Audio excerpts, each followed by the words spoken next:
नमस्कार मित्रांनो, ॲस्ट्रो आचार्यमध्ये तुमचं मनापासून स्वागत आहे. वर्षामध्ये एकूण 12 शिवरात्री येतात, पण मग हिलाच का म्हणतात महाशिवरात्री? यावर्षी महाशिवरात्री 15 फेब्रुवारीला आली आहे. या दिवशी अनेक जण घरी लघुरुद्र, महारुद्र, रुद्रयाग, अभिषेक करतात. पण मग या दिवसाचं ज्योतिषशास्त्रीय महत्त्व काय आहे?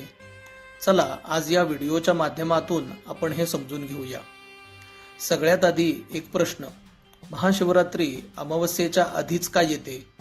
कारण अमावस्या म्हणजे पूर्ण अंधार आणि ज्योतिषात तो अज्ञानाचं प्रतीक मानला जातो. आणि त्या अंधारावर विजय मिळवण्यासाठी येतात स्वतः देवादिदेव महादेव. ज्योतिषशास्त्रानुसार महाशिवरात्री ही फाल्गुन कृष्ण चतुर्दशीला येते. या दिवशी चंद्र सर्वात कमजोर अवस्थेत असतो. आता लक्षात ठेवा, चंद्र म्हणजे आपलं मन. मन जर कमजोर असेल तर निर्णय चुकीचे, विचार अस्थिर आणि भावनांवर नियंत्रण राहत नाही. पण मग इथेच आहे मोठे रहस्य. भगवान शिव आपल्या जटांमध्ये चंद्र धारण करतात. म्हणजे काय हो? या दिवशी शिवपूजा केली, शिव आराधना केली तर जन्मकुंडलीतील चंद्र बळकट होतो, आपलं मन स्थिर होतं, मानसिक ताकद वाढते, निर्णय क्षमता सुधारते आणि संयम वाढतो. आता थोडं कॉस्मिक सायन्स पाहूया. महाशिवरात्रीच्या काळात सूर्य कुंभ राशीत असतो. कुंभ राशीवर शनी आणि राहू यांचा प्रभाव असतो. ही ग्रहस्थिती अध्यात्मासाठी अत्यंत शक्तिशाली मानली जाते. चंद्र 2 पापग्रहांच्या मध्ये असल्याने कमजोर होतो. गुरु 12व्या भावात असल्यास वैराग्याची भावना वाढते.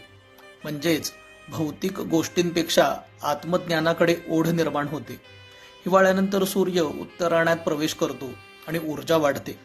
आणि या वाढलेल्या ऊर्जेचा शिखरबिंदू म्हणजे महाशिवरात्रीची रात्र. म्हणूनच या दिवशी आपण जप, ध्यान, लघुरुद्र, महारुद्र, रुद्रयाग, अभिषेक वगैरे शिवाराधना करतो.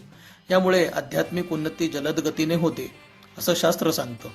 महाशिवरात्री म्हणजे फक्त व्रत नाही, ती आहे अंधारातून प्रकाशाकडे जाण्याची रात्र. मन कमकुवत असेल तर शिवस्मरण करा, कारण शिव म्हणजेच चैतन्य, शक्ती आणि जागृती.